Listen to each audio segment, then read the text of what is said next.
Halo semuanya, balik lagi sama aku Sheila Sita Kuljana dari kelompok 1 kelas 11A. Kali ini aku akan membahas tentang kesejahteraan finansial pada remaja dan aku akan menginterview beberapa remaja tentang kesejahteraan finansial. Dan di akhir video aku akan mengasih materi tentang gimana kita bisa menjaga kesejahteraan finansial pada remaja. Simak terus ya videonya, bye-bye! Kesejahteraan finansial pada remaja adalah suatu kemampuan di mana seseorang bisa mengelola keuangan mereka dengan baik dengan cara menabung ataupun menerapkan masa depan keuangan dengan stabil.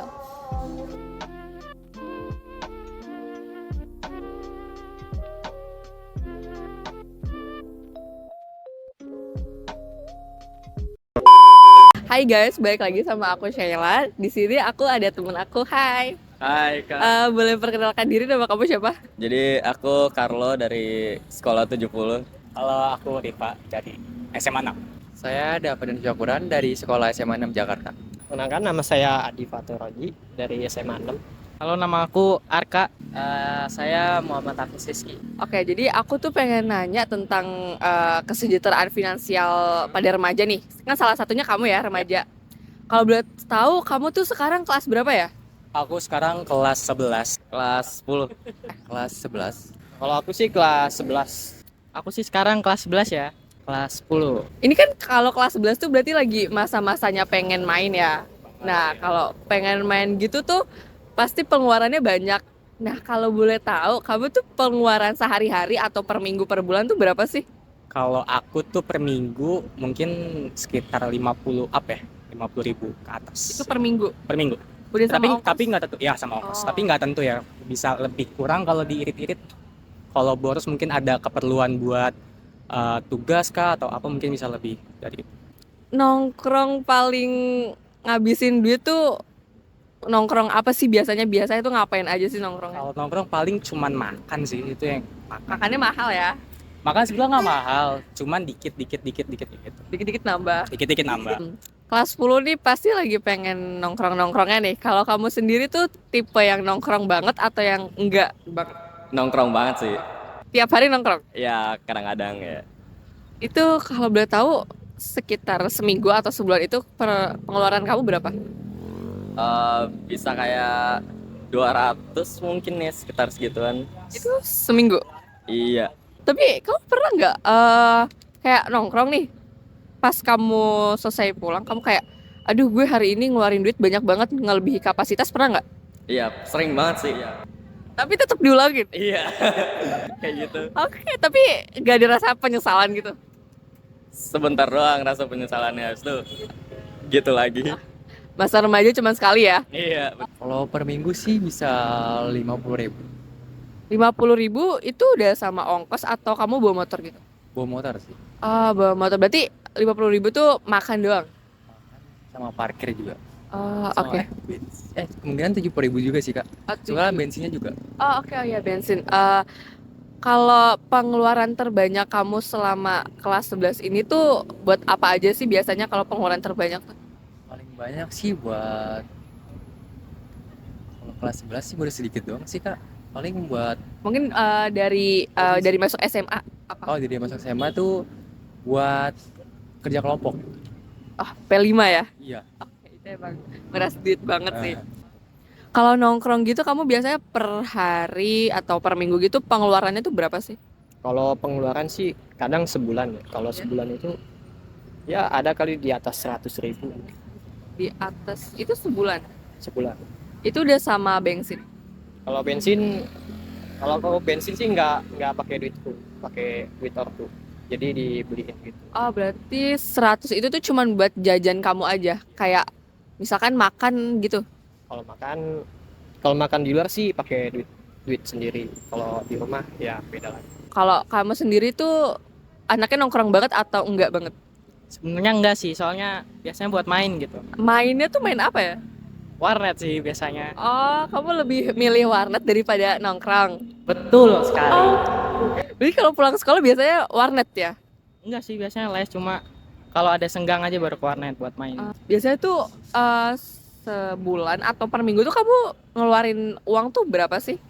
Kalau ngeluarin uang sih biasanya ya 150 lah. per minggu. Itu 150 per minggu. Iya, betul. Itu udah buat warnet. Iya. Warnet itu tuh hitungannya per jam ya? Iya, betul. Per jam tuh berapa? Biasanya per jam di warnet aku itu sekitar 10.000. Kamu biasanya main berapa jam? Waduh. Biasanya Seharian? sih iya bisa jadi. Waduh, berarti bisa 100.000? Iya, tapi kan biasanya saya main di waktu yang senggang ya. Biasanya Iya, misal tapi- Jumat kan pulang jam 12. Nah, saya pulangnya ya sekitar jam 1 lah. Makanya main sampai jam 3 lah biasanya. Kalau Berarti 30.000 tuh. ya 30. Nah, Sabtunya saya datang lagi buat main. Dari pagi sampai sore. Iya, betul. Mantep banget. Itu kalau main warnet tuh nggak bosen. Enggak lah, namanya juga main. Namanya Oke, berarti sebulan itu 150 udah sama warnet. iya, betul. Itu biasanya dibayarin sama ayah sama bunda. Berarti 150.000 itu belum termasuk ongkos juga. Iya, betul. Oke. Berarti kamu kalau diajak nongkrong gitu sama teman kamu nggak mau gitu. Iya, betul. Biasanya sih nge-skip ya, nggak pernah nongkrong. Berat- Kalau ini Berarti dari kelas 10 sampai sekarang belum pernah nongkrong. belum pernah. Kamu sekolah di 6 loh. Iyalah, kenapa? Sekolah di 6 tinggal nyebrang gini kalau mau nongkrong. Nggak pernah nongkrong. Waduh. Berarti lebih mau rela warnet daripada nongkrong. Ya iyalah, gila. Ya iyalah. Agak aneh ya. Tapi kamu ngerasa nggak kehilangan masa remaja kamu gitu kalau kamu nggak nongkrong? Enggak sih, Biasa aja. biasa aja. Kamu termasuk orang yang nongkrong banget atau enggak? Untuk sekarang sih saya jarang nongkrong. Jarang. Ya, paling kerkom doang. Kalau nongkrong itu kamu seminggu itu bisa berapa hari? Paling Sebulan? sebulan tuh paling cuma 4 kali doang. Berarti seminggu berapa tuh? Seminggu paling sekali. Seminggu sekali. Ya. Itu tuh dapatnya dari hasil sendiri atau masih dari orang tua? Dari orang tua pasti. Dari orang tua sih. Dari orang tua semuanya. Kalau duit sih dari ortu. Itu biasanya dibayarin sama ayah sama bunda. Sebenarnya tuh keduanya. Banyak. Oh. Ya, Kalau boleh tahu, kamu dapetin uang tuh dari apa ya? dari game. Kamu gamers? Bukan gamer sih, lebih apa namanya? Kayak investasi di game gitu loh. Oh, itu ngasilin uang tuh biasanya sebulan berapa tuh? Sebulan. Paling per minggu. Oh, per minggu? Ya, per minggu tuh dapat kisaran 35.000. Oh, lumayan ya. Ya, lumayan. Tapi pernah nggak sih ngerasa boros banget kayak udah dapat duit segini langsung habis gitu? Pernah dong, pernah banget. Kamu ada sisa untuk kamu tabung atau Iya. semuanya habis? Ditabung sih biasanya. Nabungnya itu dari awal atau memang pas akhir-akhir aja? Pas akhir-akhir sih kalau ada sisanya gitu.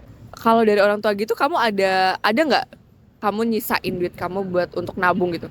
Ada. Kalau untuk nabung nih kamu ada nggak sih nge-space buat ditabung gitu uangnya? Kalau ditabung sih ya Kamu ada nyisain sedikit nggak uang kamu untuk nabung atau nge-save buat dana darurat?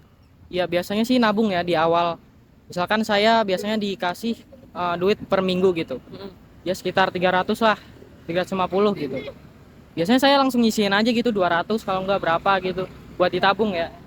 Kamu ada tips nggak sih buat teman-teman semua tuh biar kita tuh remaja tuh nggak boros dalam pengeluaran uang itu? Ya, ini aja sih, jangan FOMO, terus juga apa namanya ya, diingat gitu loh. Ini uangnya buat apa ke depannya, jangan dipikir hanya untuk hari ini, tapi dipikir untuk ke depannya gimana.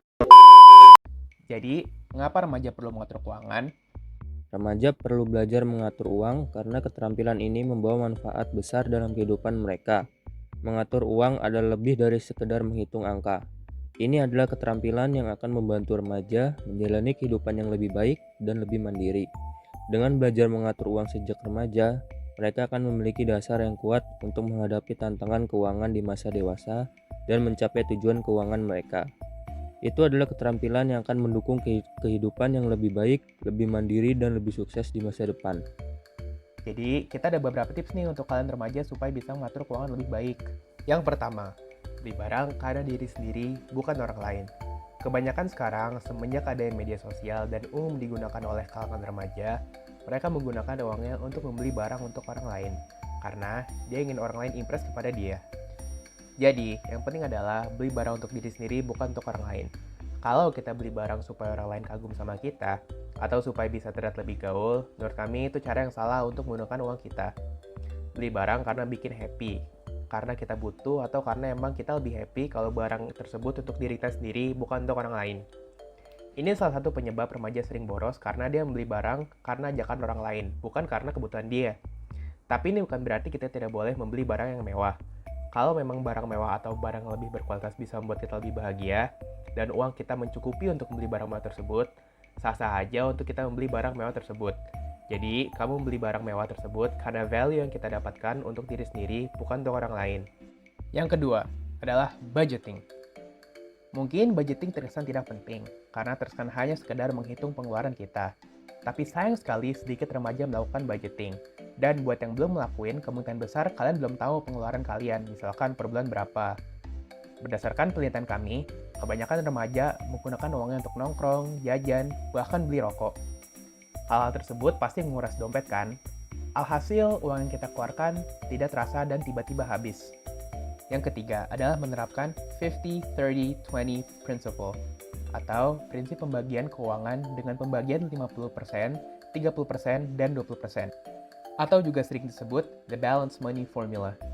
Metode ini bertujuan agar kita bisa menabung, tapi juga bisa menikmati uang kita. Simpelnya nih, metode ini membagi pengeluaran kita menjadi 3 bagian. Bagian 50% bertujuan untuk kebutuhan dasar, misalkan biaya makan, ongkos sekolah, uang bensin, dan keperluan tugas.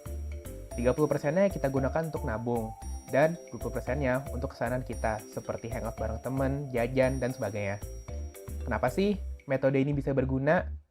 Menurut pencetus prinsip ini, yaitu Warren dan Tyagi, kita tidak boleh spend kebutuhan dasar kita lebih dari 50%, supaya kita masih bisa hidup enak. Jadi, sekian saja tips yang bisa kita berikan mengenai mengatur keuangan pada saat remaja. Sekian video edukasi dan video wawancara dari kelompok kami. Kurang lebihnya mohon maaf. Wassalamualaikum warahmatullahi wabarakatuh.